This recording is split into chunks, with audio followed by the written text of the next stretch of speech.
हे बघा की राष्ट्रीय ओबीसी महासंघ 2016 पासून या देशामध्ये असलेल्या 60% ओबीसीला संविधानाच्या कलम 340 प्रमाणे केंद्र आणि राज्य सरकारनी ज्या ज्या सोयी आणि सवलती द्यायला पाहिजे त्या सवलती 70 वर्षापासून मिळत नव्हत्या आणि म्हणून त्या सवलती केंद्र आणि राज्य सरकारनी या देशातील 60% ओबीसी समाजाला द्याव्या म्हणून देशाच्या विविध राज्यामध्ये दरवर्षी 7 ऑगस्टला राष्ट्रीय अधिवेशनाचं आयोजन करून आमच्या मागण्यांकडे केंद्र सरकारचं आणि त्या राज्य सरकारचं लक्ष वेधित असते। आणि त्यामुळे आजपर्यंत या ओबीसी समाजाच्या विविध मागण्या पूर्ण करण्याकरता 44 शासन निर्णय हे केंद्र आणि महाराष्ट्र राज्य सरकारने मिळून काढलेले आहेत।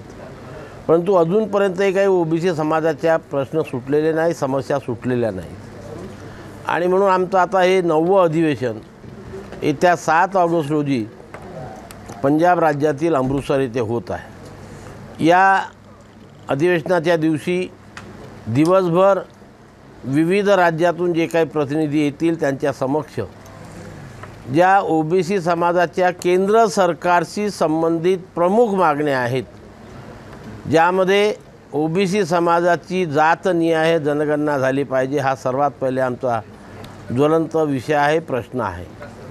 दुसरं असं आपल्या सर्वांना माहीत आहे की संपूर्ण देशामध्ये स्थानिक स्वराज्य संस्थेमध्ये 1994 पासून या ओबीसी समाजाला जे 27% आरक्षण मिळत होतं ते माननीय सर्वोच्च न्यायालयाच्या निर्णयानुसार कमी करण्यात आलेलं आहे।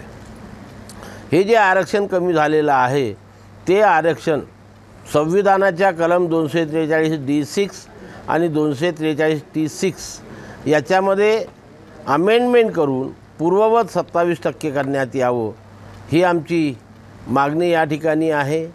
केंद्र सरकारमध्ये अजून आम्हाला प्रमोशनमध्ये आरक्षण नाही, ते आरक्षण आम्हाला देण्यात यावं। केंद्र सरकारमध्ये ज्युडिशियरीमध्ये मग डिस्ट्रिक्ट कोर्टापासून तर सुप्रीम कोर्टापर्यंत ओबीसी समाजाला आरक्षणाची तरतूद नाही, ते ओबीसी समाजाला ज्युडिशियरीमध्ये आरक्षण लागू करण्यात यावं।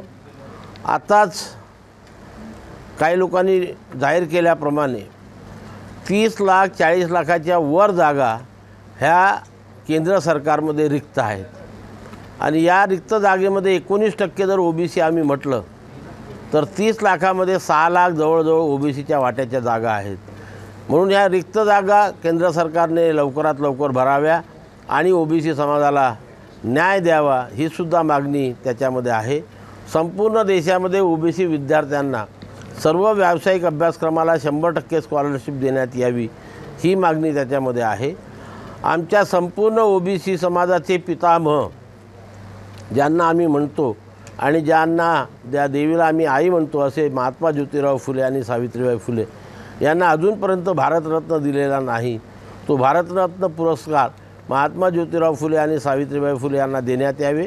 त्यांच्यावरचं लिटरेचर 10 रुपयामध्ये देण्यात यावा। जेव्हा आम्ही ओबीसीची गोष्ट करतो त्या ओबीसी समाजामध्ये बहुतांश शेतकरी आणि शेतमजूर आहे आणि म्हणून या शेतकरी व शेतमजुराला वयाच्या 60 वर्षानंतर केंद्र सरकारने कंपल्सरी पेन्शन योजना लागू करावे ही सुद्धा मागणी त्या ठिकाणी चर्चेला जाणार आहे। आणि अशा प्रकारच्या एकूण 42 मागण्यांवरती 7 ऑगस्ट 2024ला अमृतसर येथे मंथन होईल आणि मग ते सर्व ठराव त्या ठिकाणी पारित करून आम्ही त्याच्या प्रती केंद्र सरकारला पाठवू, राज्य सरकारला पाठवू आणि सतत त्याचा पाठपुरावा करून या ओबीसी समाजाच्या सर्व संविधानिक मागण्या लवकरात लवकर पूर्ण करण्याकरता केंद्र सरकारला बाध्य करू। अशा प्रकारच्या या मागण्यांकरता चर्चा होण्याकरता 7 ऑगस्ट 2024चं पंजाब राज्यामध्ये अमृतसर येथे अधिवेशन होऊ घातलेलं आहे। या अधिवेशनाला देशातील ओबीसी समाजांनी जास्तीत जास्त संख्येने उपस्थित राहावं असं आवाहन आपल्या माध्यमातून मी सर्व ओबीसी बंधू भगिनींना करतो आहे। एबीपी माझा, उघडा डोळे बघा नीट।